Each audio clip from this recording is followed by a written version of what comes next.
नमस्कार। शूली टीवी देख रहे हैं आप। मैं हूं निकिता।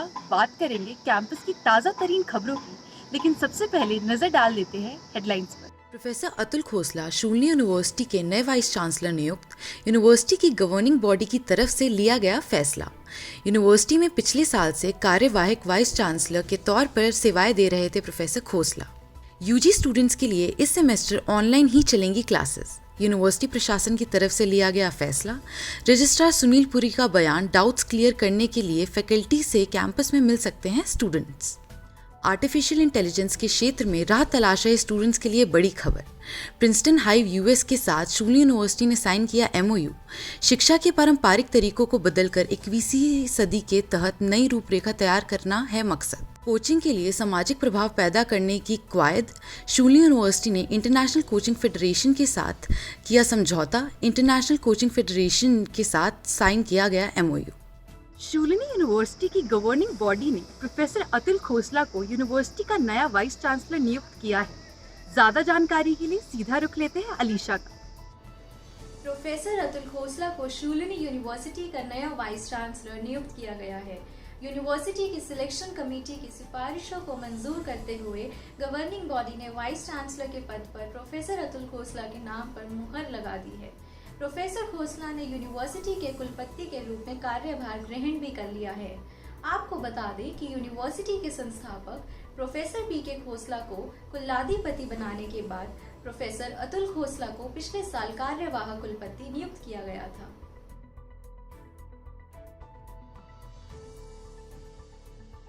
गौरतलब है कि प्रोफेसर अतुल खोसला ने अपने 25 से ज्यादा के करियर में एशिया, यूरोप, अमेरिका और ऑस्ट्रेलिया समेत कई देशों में शैक्षणिक अनुसंधान संस्थानों, राष्ट्रीय नियामकों के साथ साथ कई कॉरपोरेट संगठनों के साथ काम किया है।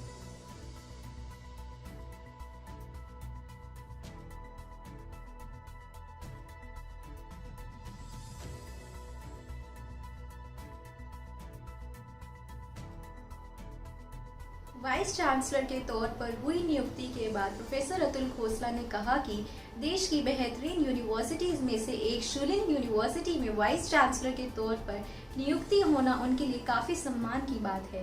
प्रोफेसर खोसला के मुताबिक उन्हें विश्वास है कि शिक्षकों और छात्रों के सहयोग से शूलिनी यूनिवर्सिटी और भी ज्यादा ऊंचाइयों तक पहुंचेगी। तमाम जानकारी के लिए आपका बहुत बहुत शुक्रिया अलीशा। बढ़ते हैं आगे की ओर। अब बात करते हैं यूजी स्टूडेंट्स के लिए चलने वाली ऑनलाइन क्लासेस की। दक्षता हमें बताएंगी कि ऑनलाइन क्लासेस पर यूनिवर्सिटी की तरफ से क्या फैसला लिया गया है। शूलिनी यूनिवर्सिटी प्रशासन ने मौजूदा सेमेस्टर में यूजी स्टूडेंट के लिए ऑनलाइन क्लासेस और ऑनलाइन परीक्षा जारी रखने का फैसला किया है। अगला सेमेस्टर जनवरी के तीसरे हफ्ते में शुरू होगा।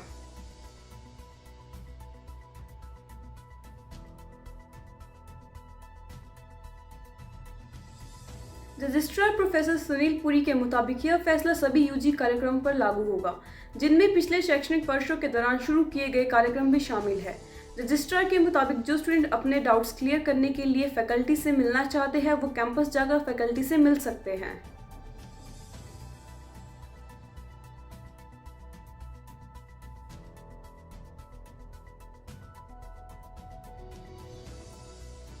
प्रोफेसर पुरी ने कहा कि कैंपस में रहने वाले स्टूडेंट लाइब्रेरी और लैब्स का इस्तेमाल भी कर सकते हैं।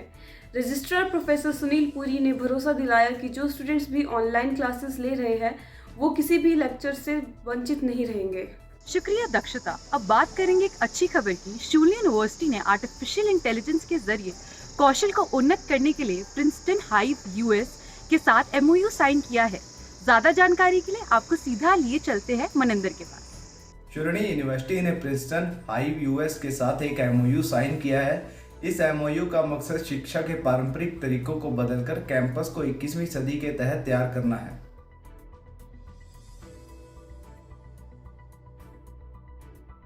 प्रिंसटन हाइव के संचालन निदेशक डेविड मैकडरमोट और शूलिनी यूनिवर्सिटी के चांसलर प्रोफेसर अतुल खोसला ने इस मौके पर अंतर्राष्ट्रीय शिक्षकों के समर्थन, सामग्री निर्माण और विदेशी विश्वविद्यालयों के साथ सहयोग के महत्व पर चर्चा की।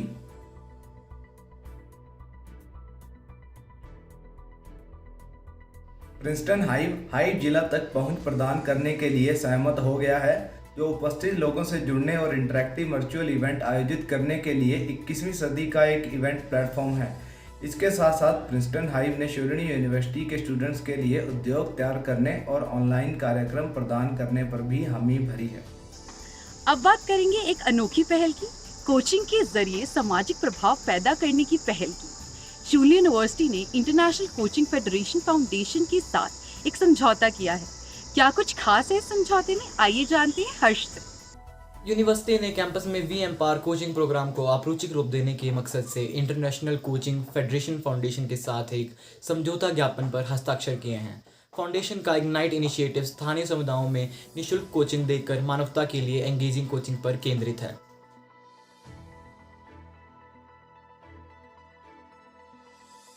Vice chancellor professor Atul Khosla के मुताबिक इस कोचिंग हस्तक्षेप के प्रभाव को डेटा कैप्चर करके प्रदर्शित करना चाहिए, जो न सिर्फ व्यक्तिगत प्रभाव बल्कि बड़े आर्थिक प्रभाव के मामले में प्रगति को दर्शाता है। इसके साथ ही सीनियर कोच पायल जिंदल खन्ना ने कहा कि यह सहयोग सर्वोदय कोचिंग की दिशा में एक बड़ा कदम है।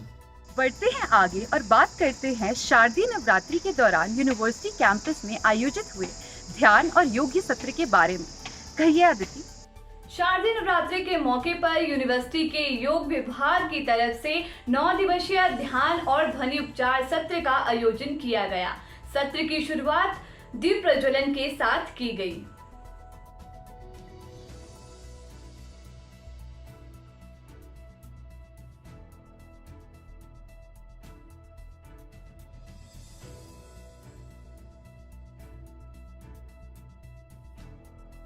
नवरात्रों के दौरान 9 दिनों तक दैनिक ध्यान और ध्वनि उपचार सत्र आयोजित किए गए।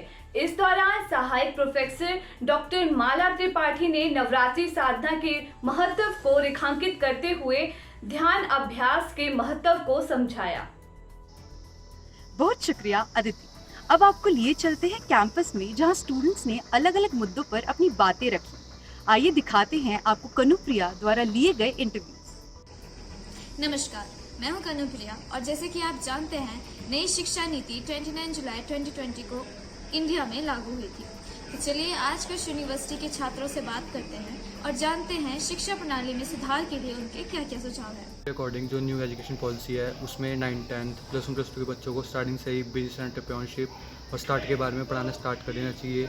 उनके साथ मीटिंग रखनी चाहिए, उनको इंडस्ट्रियल विजिट पे लेके जाना चाहिए ताकि वो अपने कोर्स वगैरह कॉलेज वगैरह में अच्छे से सिलेक्ट कर सकें। मेरे हिसाब से स्टार्टिंग से ही बच्चों का ध्यान हमारी जो इंडियन कल्चर है उसकी तरफ ही ज़्यादा बढ़ाना चाहिए, क्योंकि बच्चे ज़्यादातर आजकल वेस्टर्न कल्चर की तरफ को बढ़ते जा रहे हैं और जो हमारी भारतीय संस्कृति है उसको भूलता जा रहे हैं। जैसे आपको पता है कल ही दशहरा था, लेकिन कहीं भी वो रौनक हमें देखने को नहीं मिली जो कि पहले देखने को मिला करती थी। मानते हैं लॉकडाउन हुआ था, लेकिन फिर भी वो जो संस्कृति है कहीं ना कहीं बच्चे भूलते जा रहे हैं। इसलिए उनका ध्यान शुरुआत से ही थोड़ा इंडियन कल्चर की तरफ बढ़ाते रहना चाहिए। उन्हें इंडियन कल्चर के बारे में ज़्यादा बताना स्टार्ट कर देना चाहिए। मेरे अकॉर्डिंग जो न्यू एजुकेशन पॉलिसी आई है उसमें ये चेंजेस होने चाहिए कि जो टीचर्स और स्टूडेंट्स के बीच में इंटरेक्शन क्लासेस ज़्यादा होनी चाहिए इंस्टेड ऑफ ऑनलाइन क्लासेस, और उनके बीच में जैसे टीचर्स को बच्चों को प्रैक्टिकल वर्क ज़्यादा देना चाहिए, थ्योरी वर्क कम देना चाहिए, क्योंकि बच्चे थ्योरी में अगर पढ़ जाते हैं तो उनको प्रैक्टिकल वर्क नहीं आता है, जिसकी वजह से उनको आगे बहुत प्रॉब्लम होती है। कुछ वर्कशॉप और कुछ सेमिनार्स अटेंड कराने चाहिए बच्चों को जो उनके लिए बेनिफिट आए। Thank you. तो ये थे हमारी यूनिवर्सिटी के कुछ छात्र और उनके सुझाव, जिनसे सब कहीं ना कहीं सहमत हैं। जो कुछ भी हमारे छात्रों ने बताया कि सुधार होने चाहिए वह अवश्य होने चाहिए। छात्रों को extracurricular activities as a subject introduce कराना चाहिए और थ्योरी से ज़्यादा प्रैक्टिकल वर्क होना चाहिए। आखिर में आरजे शिल्पी की तरफ से अगले हफ्ते के लिए रेडियो शूलिनी शो पर नजर डाल लेते हैं। नमस्ते शूलिनी, मैं शिल्पी शाह हाजिर हूँ आपके लिए लेकर इस सप्ताह प्रसारित होने वाले कार्यक्रमों की सूची के साथ। तो सबसे पहले RJ Indu, my Shoolini, RJ Om, मेरी कलम से, आरजे सौरभ, रात अभी बाकी है। ये सभी कार्यक्रम आपको माय शूलिनी ऐप पर मिलेंगे, तो जल्दी से जाकर सुने और लुत्फ उठाइए। आज के लिए बस इतना ही, मिलते हैं जल्दी, धन्यवाद। अभी के लिए बस इतना ही, जल्द होगी दोबारा मुलाकात। दीजिए इजाजत, नमस्कार।